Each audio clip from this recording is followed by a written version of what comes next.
जगज्जालपालं महादैत्यकालं नभो नीलकायं दुरापारमायं सुपद्मासहायं भजेऽहं भजेऽहम्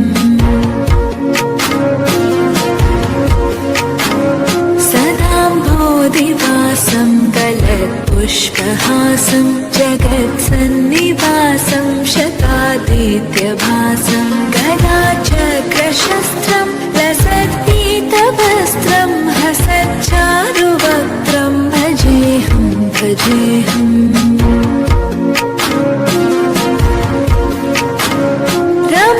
रमाकण्ठहारं श्रुतिव्रात्तसारं जलान्तर्विहारं धराभारहारं चिदानन्दरूपं मनोज्ञस्वरूपं धृतानेकरूपं भजेऽहं भजेऽहम्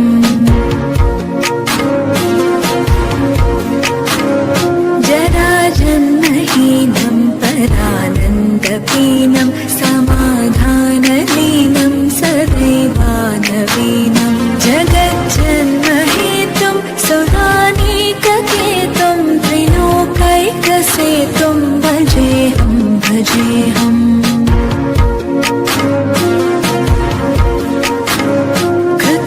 कृताम्नायदानं कदादिशयानं विमुक्तेर्निदानं हरारातिमानं स्वभक्तानुकूलं जगद्वृक्षमूलं निरस्तार्कशूलं भजेऽहं भजेऽहम्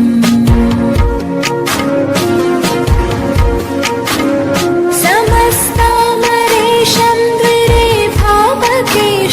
जगद्बिम्बलेशं हृदाकाशदेशं सदा दिव्यदेहं विमुक्ताखिलेहं सुवैकुण्ठगेहं भजेऽहं भजेऽहम्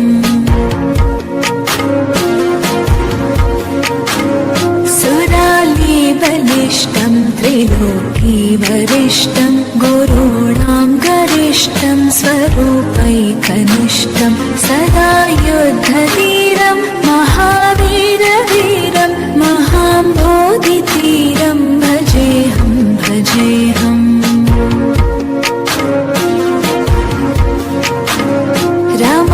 रमावामभागं दलानग्ननागं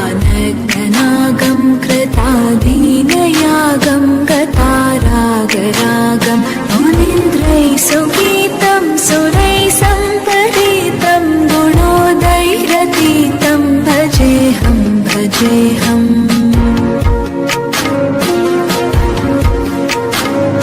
इदं यस्तु नित्यं समाधाय चित्तं पठेदष्टकं कण्ठहारं मुरारे स विष्णोर्विशोकं ध्रुवं याति लोकं जराजन्मशोकं पुनर्विन्दते नो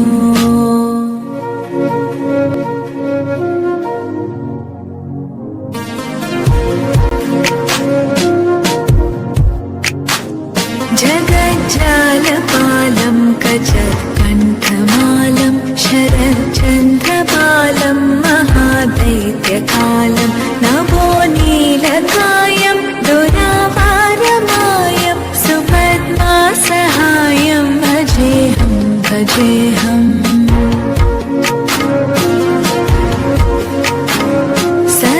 सदाम्भोधिवासं गलत्पुष्पहासं जगत्सन्निवासं शतादित्यभासं गदाचक्रशस्त्रं लसत्पीतवस्त्रं हसच्चारुवक्त्रं भजेऽहं भजेऽहम्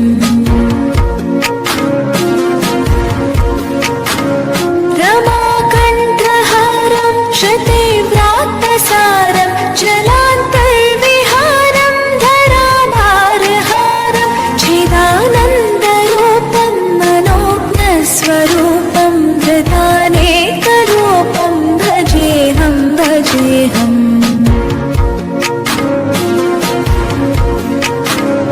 जराजन्महीनं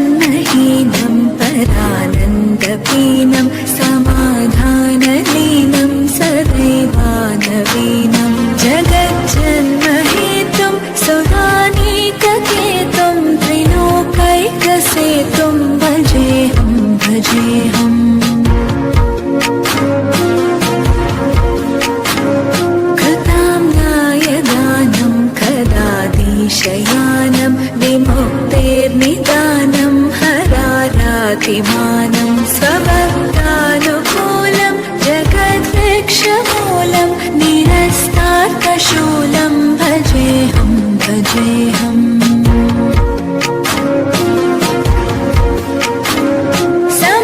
समस्तामरेशं द्विरेभावकेशं जगद्बिम्बलेशं हृदाकाशदेशं सदा दिव्यदेहं विमुक्ताखिलेहं सुवैकुण्ठगेहं भजेऽहं भजेऽहम्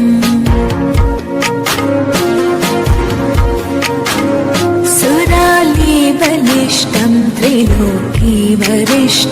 गुरूणां गरिष्ठं स्वरूपैकनिष्ठं सदा युद्धधीरं महावीरवीरं महाम्बोधितीरं भजेऽहं भजेऽहम्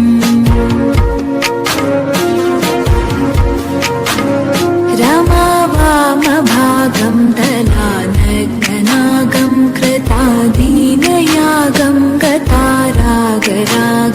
मुनीन्द्रैः सुगीतं सुरैः सम्परीतं गुणोदयरतीतं भजेऽहं भजेऽहम्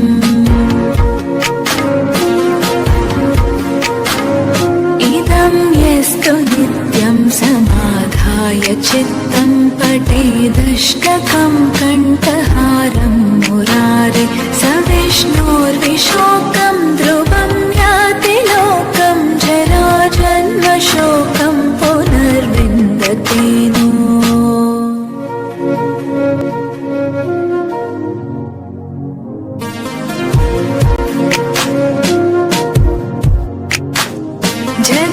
जगज्जालपालं कचत्कण्ठमालं शरच्चन्द्रपालं महादैत्यकालं नभो नीलकायं दुरापारमायं सुपद्मासहायं भजेऽहं भजेऽहम्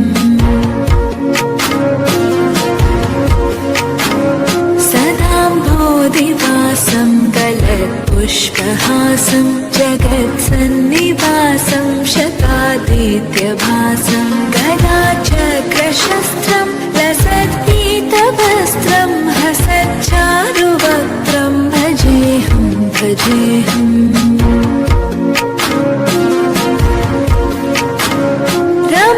रमाकण्ठहारं श्रुतिव्रात्तसारं जलान्तर्विहारं धराभारहारं चिदानन्दरूपं मनोज्ञस्वरूपं धृतानेकरूपं भजेऽहं भजेऽहम्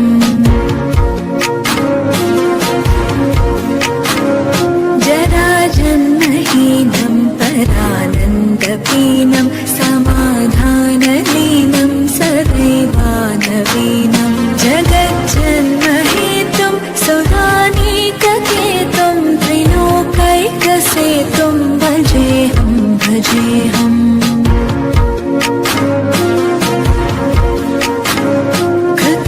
कृताम्नायदानं कदाधीशयानं विमुक्तेर्निदानं हरारातिमानं स्वभक्तानुकूलं जगद्वृक्षमूलं निरस्तार्थशूलं भजेऽहं भजेऽहम्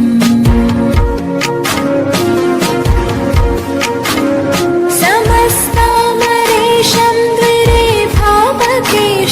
जगद्बिम्बलेशं हृदाकाशदेशं सदा दिव्यदेहं विमुक्ताखिलेहं सुवैकुण्ठगेहं भजेऽहं भजेऽहम्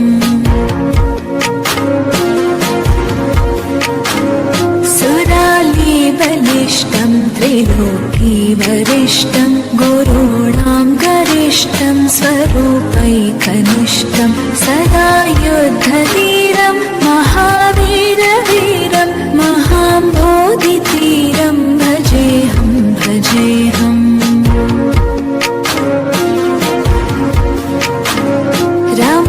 रमावामभागं दलानग्ननागं कृतादीनयागं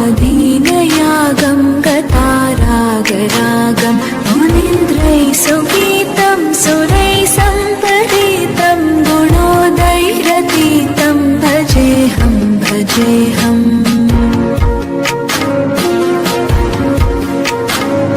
इदं यस्तु नित्यं समाधाय चित्तं पठेदष्टकं कण्ठहारं मुरारे स विष्णोर्विशोकं ध्रुवं याति लोकं जराजन्मशोकं पुनर्विन्दते नो।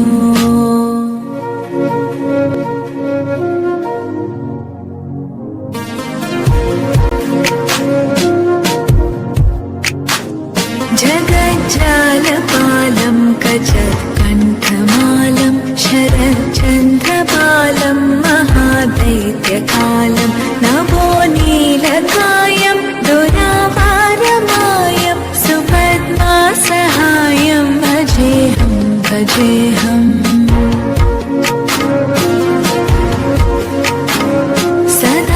सदाम्भोधिवासं गलत्पुष्पहासं जगत्सन्निवासं शतादित्यभासं गदाचक्रशस्त्रं लसत्पीतवस्त्रं हसच्चारुवक्त्रं भजेऽहं भजेऽहम्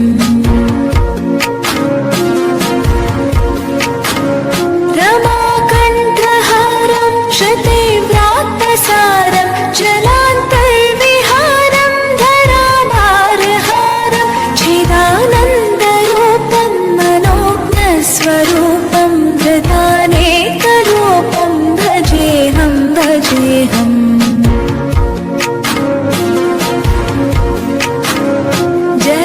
जराजन्महीनं परानन्दपीनं समाधानलीनं सदैवानवीनं जगज्जन्महेतुं सुरानीककेतुं त्रिलोकैकसेतुं भजेऽहं भजेऽहम् कृताम्नाय दानं कदाधीशयानं विमुक्तेर्निदानं हरारातिमानं स्वभक्तानुकूलं जगद्वृक्षमूलं निरस्तार्कशूलं भजेऽहं भजेऽहम्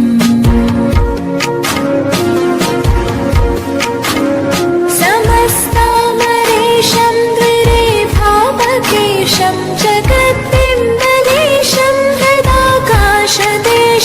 सदा दिव्यदेहं विमुक्ताखिलेहं सुवैकुण्ठगेहं भजेऽहं भजेऽहम्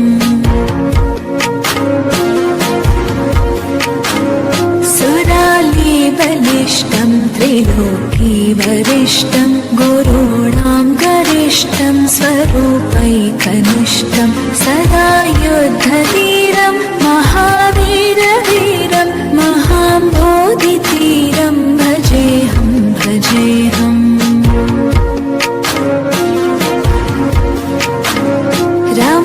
रमावामभागं दलानग्ननागं कृतादीनयागं गतारागरागं मुनीन्द्रैः सुगीतं सुरैः सम्परीतं गुणोदयरतीतं भजेऽहं भजेऽहम्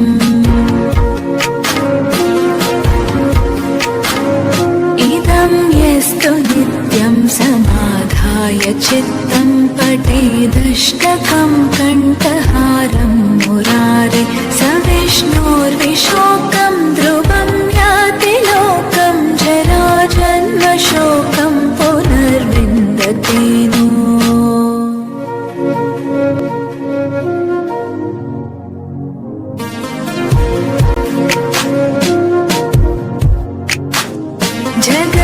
जगज्जालपालं कचत्कण्ठमालं शरच्चन्द्रपालं महादैत्यकालं नभो नीलकायं दुरापारमायं सुपद्मासहायं भजेऽहं भजेऽहम्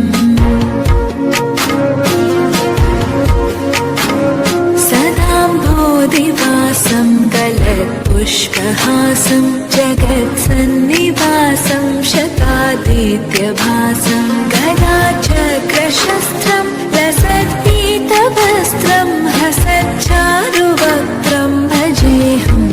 भजेऽहम्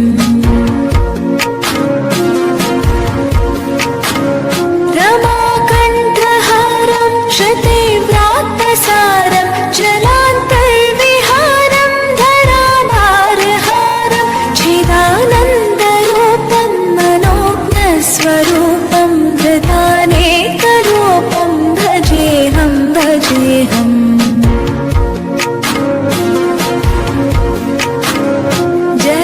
जराजन्महीनं परानन्दपीनं समाधानलीनं सदैवानवीनं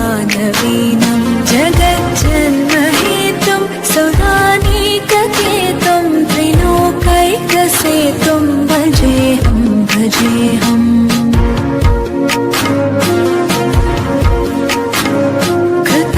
कृताम्नायदानं कदादिशयानं विमुक्तेर्निदानं हरारातिमानं स्वभक्तानुकूलं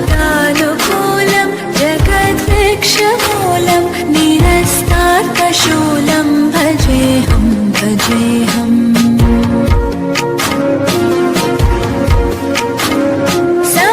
समस्तामरेशं द्विरेफावकेशं जगद्बिम्बलेशं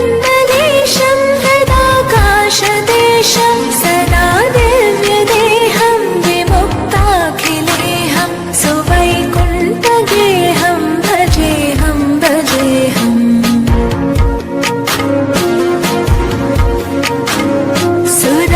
सुरालीबलिष्टं त्रिलोकीवरिष्ठं गुरूणां गरिष्ठं स्वरूपैकनिष्ठं सदा युद्धधीरं महावीरवीरं महाम्बोधितीरं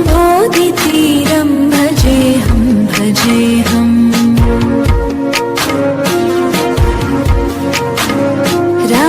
रमावामभागं दलानग्ननागं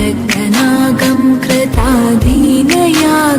गतारागरागं मुनीन्द्रैः सुगीतं सुरैः सम्परीतं गुणोदयरतीतं भजेऽहं भजेऽहम्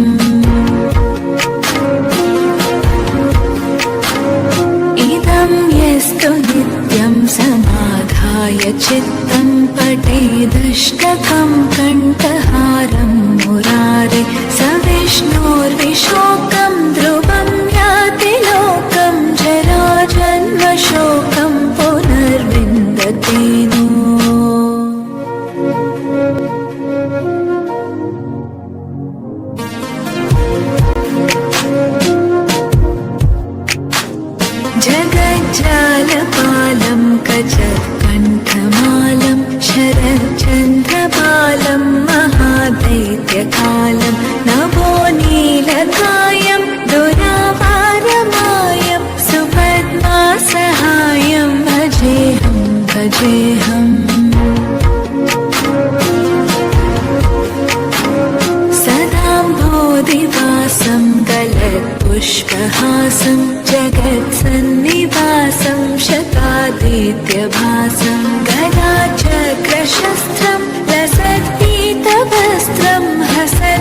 बलिष्ठं त्रिलोकीवरिष्ठं गुरूणां गरिष्ठं स्वरूपैकनिष्ठं सदा युद्धधीरं महावीरवीरं महाबोधिधीरं भजेऽहं भजेऽहम्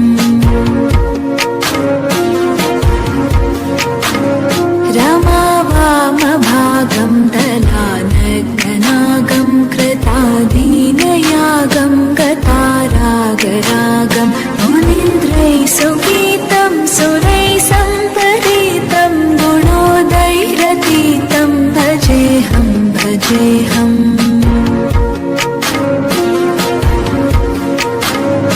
इदं यस्तु नित्यं समाधाय चित्तं पठेदष्टकं कण्ठहारं मुरारे स विष्णोर्विशोकं ध्रुवं याति लोकं जराजन्मशोकं पुनर्विन्दते नो।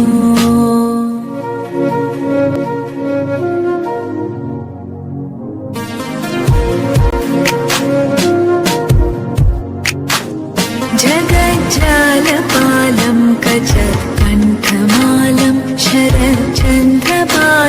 महादैत्यकालं नभो नीलकायं दुरावारमायं सुपद्मासहायं भजेऽहं भजेऽहम्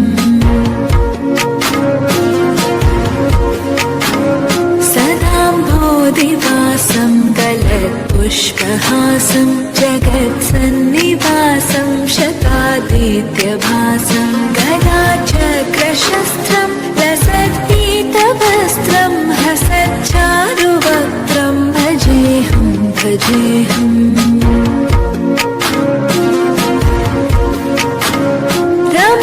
रमाकण्ठहारं श्रुतिव्रात्तसारं जलान्तर्विहारं धराभारहारं चिदानन्दरूपं मनोज्ञस्वरूपं धृतानेकरूपं भजेऽहं भजेऽहम्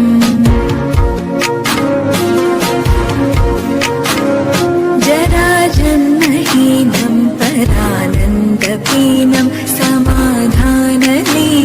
सदैवानवीनं जगज्जन्महेतुं सुरानीककेतुं त्रिलोकैकसेतुं भजेऽहं भजेऽहम्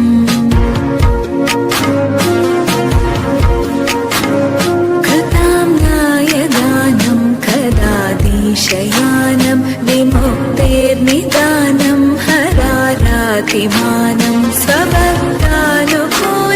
जगद्वृक्षमूलं निरस्तार्कशूलं भजेऽहं भजेऽहम्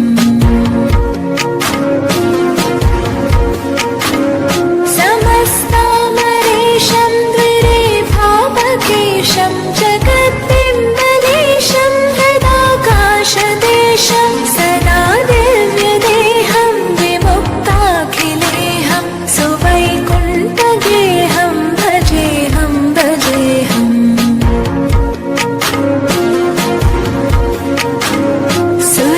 सुरालीबलिष्ठं त्रिलोकीवरिष्ठं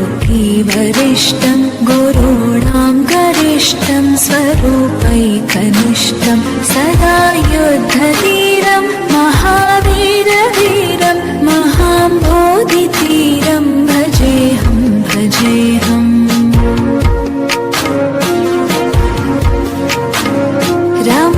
रमावामभागं दलानगनागं कृताधीनयागं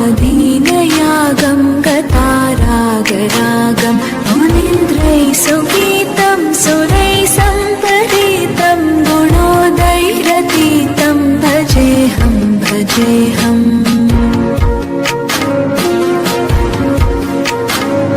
इदं यस्तु नित्यं समाधाय चित्तं पठेदष्टकं कण्ठहारं मुरारे स विष्णोर्विशोकं ध्रुवं याति लोकं जराजन्मशोकं पुनर्विन्दते नो।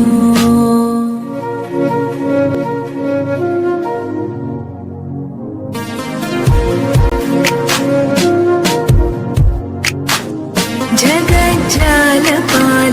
कचत्कण्ठमालं शरच्चन्द्रबालं महादैत्यकालं नभो नीलकायं दुरावारमायं सुपद्मासहायं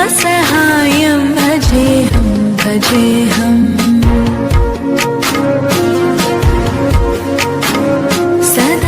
सदाम्भोधिवासं गलत्पुष्पहासं जगत्सन्निवासं शतादित्यभासं गदाचक्रशस्त्रं लसत्पीतवस्त्रं हसच्चारुवक्त्रं भजेऽहं भजेऽहम्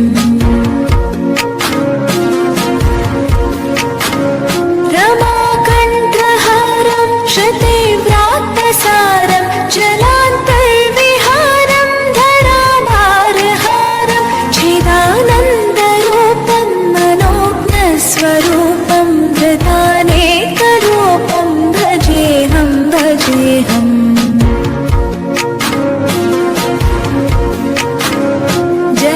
जराजन्महीनं परानन्दपीनं समाधानलीनं सदैवानवीनं जगज्जन्महेतुं सुरानीककेतुं त्रिलोकैकसेतुं भजेऽहं भजेऽहम्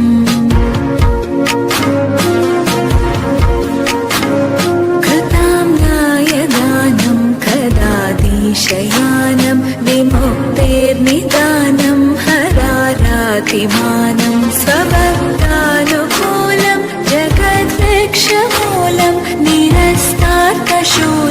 भजेऽहं भजेऽहम्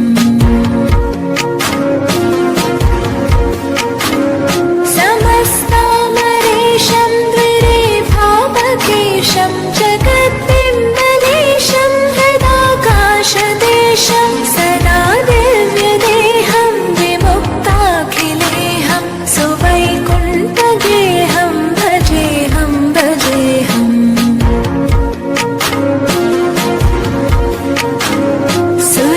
सुरालीबलिष्टं त्रिलोकीवरिष्ठं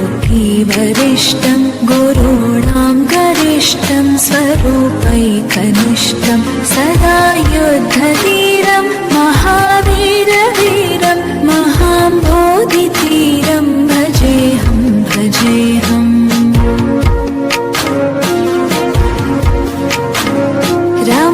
रमावामभागं दलानग्ननागं कृताधीनयागं गतारागरागं मुनीन्द्रैः सुगीतं सुरैः सम्परीतं गुणोदयरतीतं भजेऽहं भजेऽहम्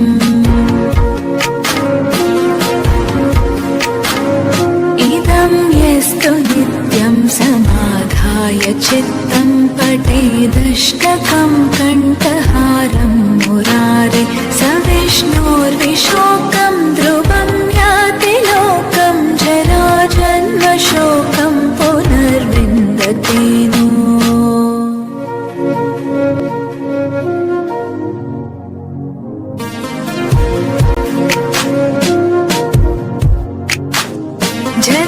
जगज्जालपालं कचत्कण्ठमालं शरच्चन्द्रबालं महादैत्यकालं नभो नीलकायं दुरावारमायं सुपद्मासहायं भजेऽहं भजेऽहम्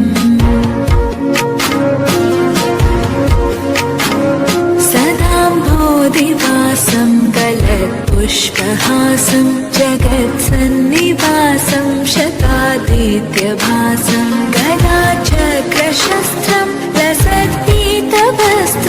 हसच्चारुवक्त्रं भजेऽहं भजेऽहम्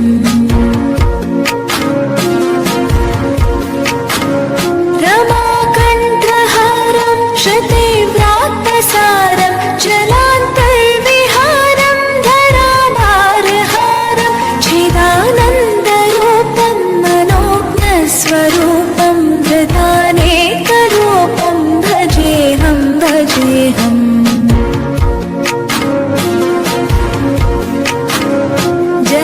जराजन्महीनं परानन्दपीनं समाधानलीनं सदैवान देवानवीनं जगज्जन्महेतुं सुरानीककेतुं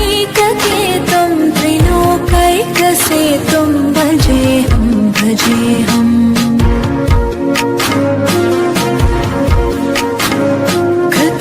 कृताम्नायदानं कदादिशयानं विमुक्तेर्निदानं हरारातिमानं स्वभक्तानुकूलं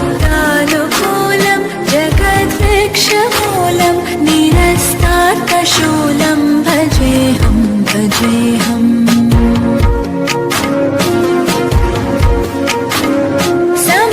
समस्तामरेशं द्विरेफावकेशं जगद्बिम्बलेशं हृदाकाशदेशं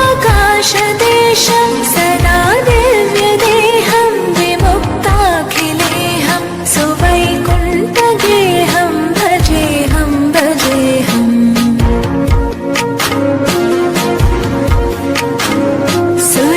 सुरालीबलिष्टं त्रिलोकीवरिष्ठं गुरूणां गरिष्ठं स्वरूपैकनिष्ठं सदा युद्धधीरं महावीरवीरं महाम्बोधितीरं भजेऽहं भजेऽहम्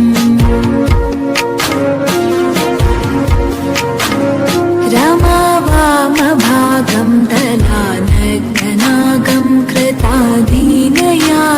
गतारागरागं मुनीन्द्रैः सुगीतं सुरैः सम्परीतं गुणोदयरतीतं भजेऽहं भजेऽहम्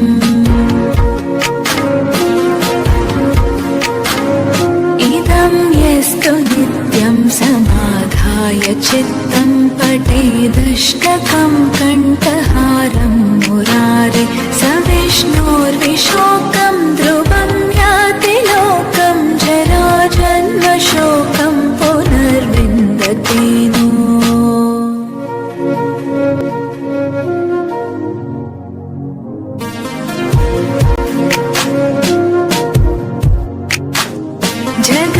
जगज्जालपालं कचत्कण्ठमालं शरच्चन्द्रपालं महादैत्यकालं नभो नीलकायं दुरावारमायं सुपद्मासहायं भजेऽहं भजेऽहम्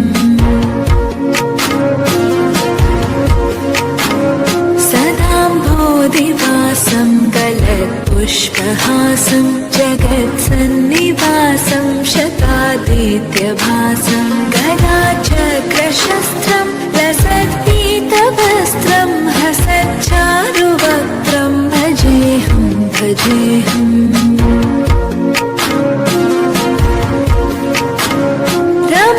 रमाकण्ठहारं श्रुतिव्रात्तसारं जलान्तर्विहारं धराधारहारं चिदानन्दरूपं मनोज्ञस्वरूपं धृतानेकरूपं भजेऽहं भजेऽहम्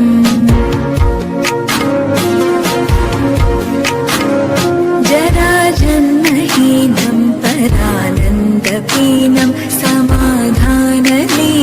सदैवानवीनं जगज्जन्महेतुं सुरानीककेतुं त्रिलोकैकसेतुं भजेऽहं भजेऽहम्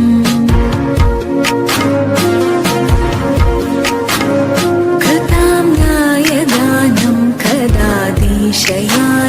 विमुक्तेर्निदानं हरारातिमानं स्वभक्तानुकूलं जगद्वृक्षमूलं निरस्तार्कशूलं भजेऽहं भजेऽहम्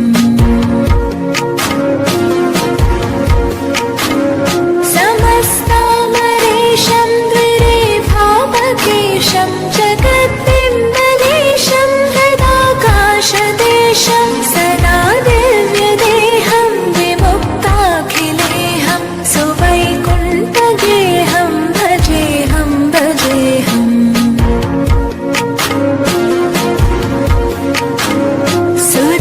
सुरालीबलिष्टं त्रिलोकीवरिष्ठं गुरूणां गरिष्ठं स्वरूपैकनिष्ठं सदा युद्धधीरं महावीरवीरं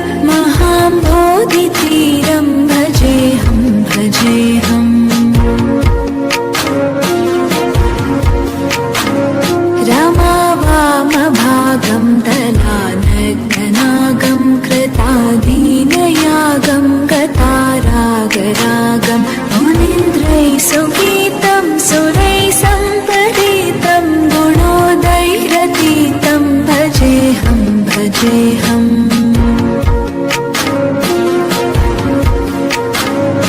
इदं यस्तु नित्यं समाधाय चित्तं पठेदष्टकं कण्ठहारं मुरारे स विष्णोर्विशोकं ध्रुवं याति लोकं जराजन्मशोकं पुनर्विन्दते नो।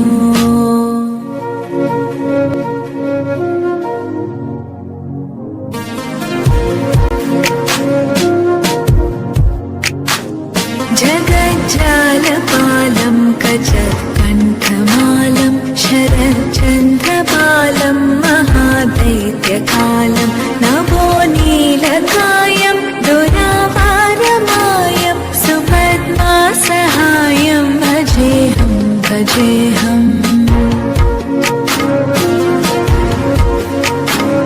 सदाम्भोधिवासं गलत्पुष्पहासं जगत्सन्निवासं शतादित्यभासं गदाचक्रशस्त्रं लसत्पीतवस्त्रं हसच्चारुवक्त्रं भजेऽहं भजेऽहम्।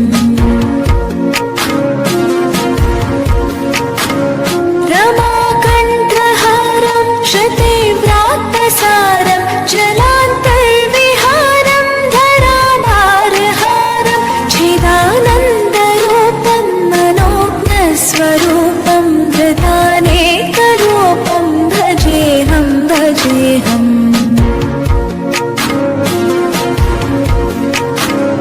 जराजन्महीनं परानन्दपीनं समाधानलीनं सदैवानवीनं जगज्जन्महेतुं सुरानीककेतुं त्रिलोकैकसेतुं भजेऽहं भजेऽहम्।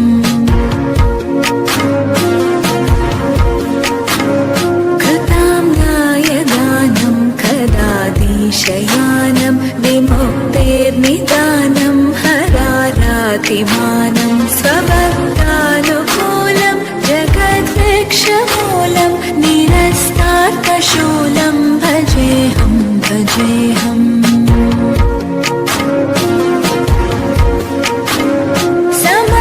समस्तामरेशं द्विरेफावकेशं जगद्बिम्बलेशं हृदाकाशदेशं सदा दिव्यदेहं विमुक्ताखिलेहं सुवैकुण्ठगेहं भजेऽहं भजेऽहम्।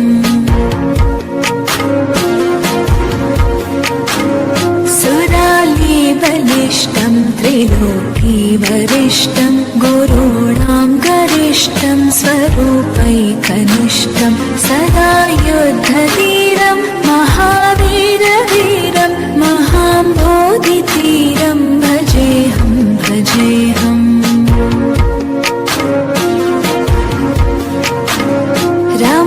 रमावामभागं दलानग्ननागं कृतादीनयागं गतारागरागं मुनीन्द्रैः सुगीतं सुरैः सम्परीतं गुणोदयरतीतं भजेऽहं भजेऽहम्।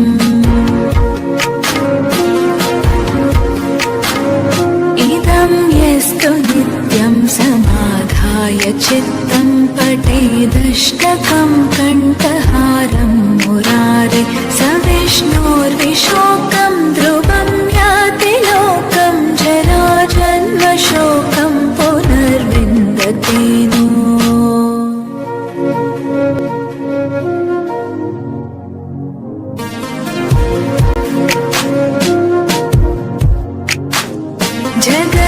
जगज्जालपालं कचत्कण्ठमालं शरच्चन्द्रपालं महादैत्यकालं नभो नीलकायं दुरावारमायं सुपद्मासहायं भजेऽहं भजेऽहम्।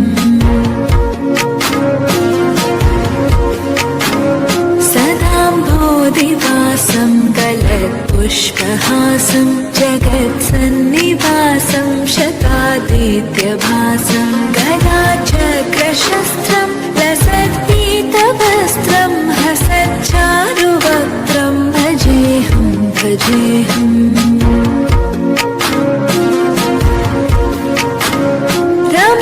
रमाकण्ठहारं श्रुतिव्रात्तसारं जलान्तर्विहारं धराधारहारं चिदानन्दरूपं मनोज्ञस्वरूपं धृतानेकरूपं भजेऽहं भजेऽहम्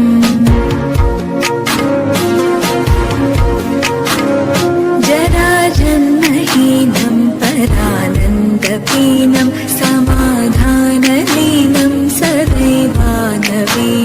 जगज्जन्महेतुं सुरानीककेतुं त्रिलोकैकसेतुं भजेऽहं भजेऽहम्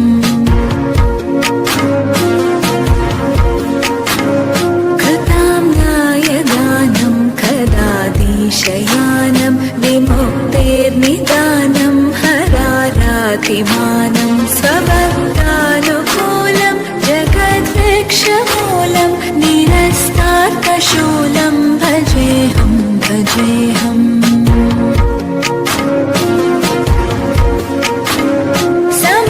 समस्तामरेशं द्विरेभावकेशं जगद्बिम्बलेशं हृदाकाशदेशं सदा दिव्यदेहं विमुक्ताखिलेहं सुवैकुण्ठगेहं भजेऽहं भजेऽहम्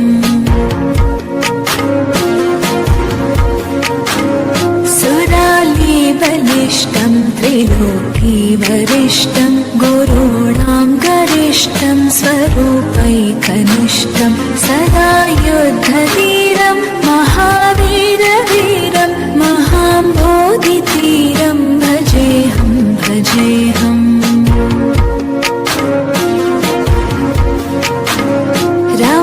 रमावामभागं दलानग्ननागं कृताधीनयागं गतारागरागं मुनीन्द्रैः सुगीतं सुरैः सम्परीतं गुणोदयरतीतं भजेऽहं भजेऽहम्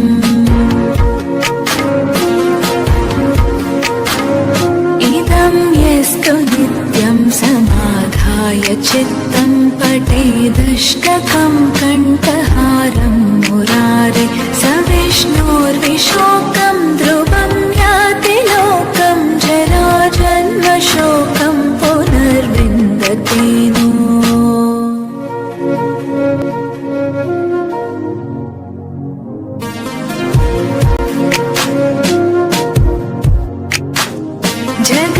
जगज्जालपालं कजत्कण्ठमालं शरच्चन्द्रपालं महादैत्यकालं नभो नीलकायं दुरावारमायं सुपद्मासहायं भजेऽहं भजेऽहम्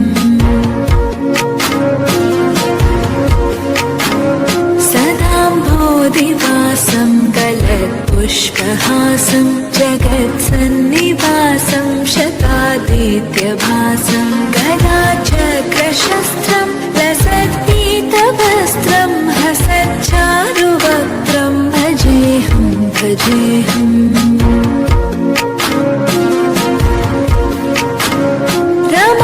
रमाकण्ठहारं श्रुतिव्रात्तसारं जलान्तर्विहारं धराधारहारं चिदानन्दरूपं मनोज्ञस्वरूपं धृतानेकरूपं भजेऽहं भजेऽहम्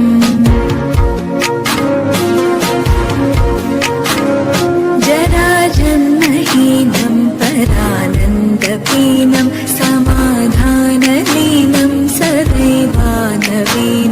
जगज्जन्महेतुं सुरानीककेतुं त्रिलोकैकसेतुं भजेऽहं भजेऽहम्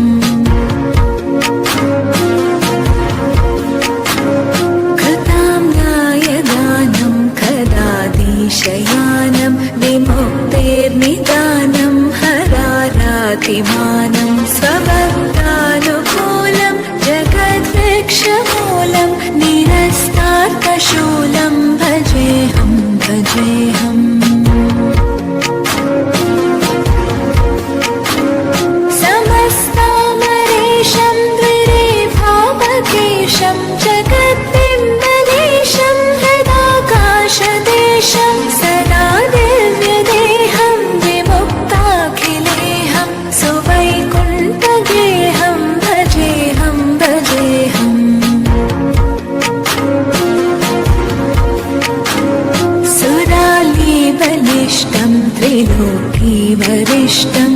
गुरूणां गरिष्ठं स्वरूपैकनिष्ठं सदा युद्धधीरं महावीरवीरं महाम्बोधिधीरं भजेऽहं भजेऽहम्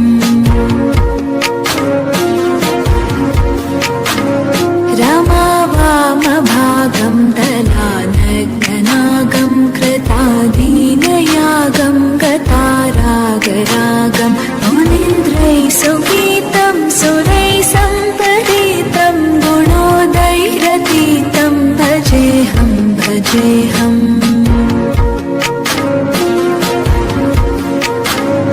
इदं यस्तु नित्यं समाधाय चित्तं पठेदष्टकं कण्ठहारं मुरारे स विष्णोर्विशोकं ध्रुवं याति लोकं जराजन्मशोकं पुनर्विन्दते नो।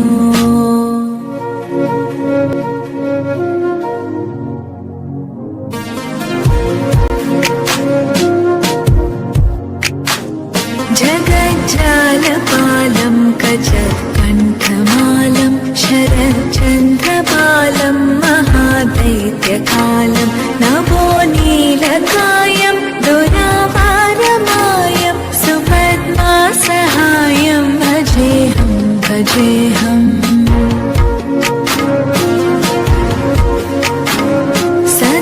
सदाम्भोधिवासं गलत्पुष्पहासं जगत्सन्निवासं शतादित्यभासं गदाचक्रशस्त्रं लसत्पीतवस्त्रं हसच्चारुवक्त्रं भजेऽहं भजेऽहम्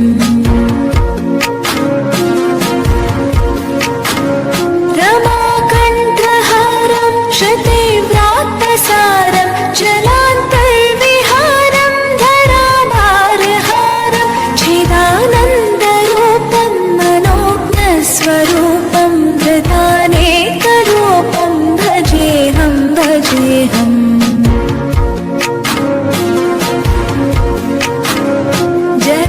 जराजन्महीनं परानन्दपीनं समाधानलीनं सदैवानवीनं जगज्जन्महेतुं सुरानीककेतुं त्रिलोकैकसेतुं भजेऽहं भजेऽहम्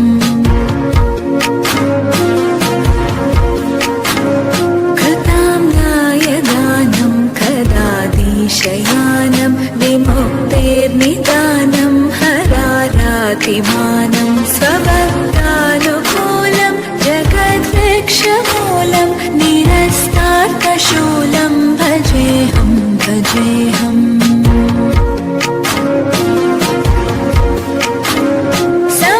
समस्तामरेशं द्विरेभावकेशं जगद्बिम्बलेशं हृदाकाशदेशं सदा दिव्यदेहं विमुक्ताखिलेहं सुवैकुण्ठगेहं भजेऽहं भजेऽहम्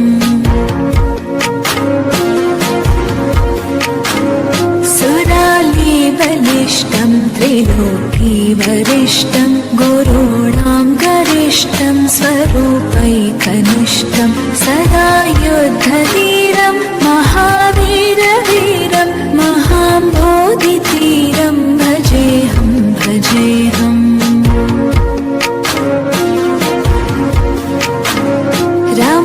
रमावामभागं दलानग्ननागं कृतादीनयागं गतारागरागं मुनीन्द्रैः सुगीतं सुरैः सम्परीतं गुणोदयरतीतं भजेऽहं भजेऽहम्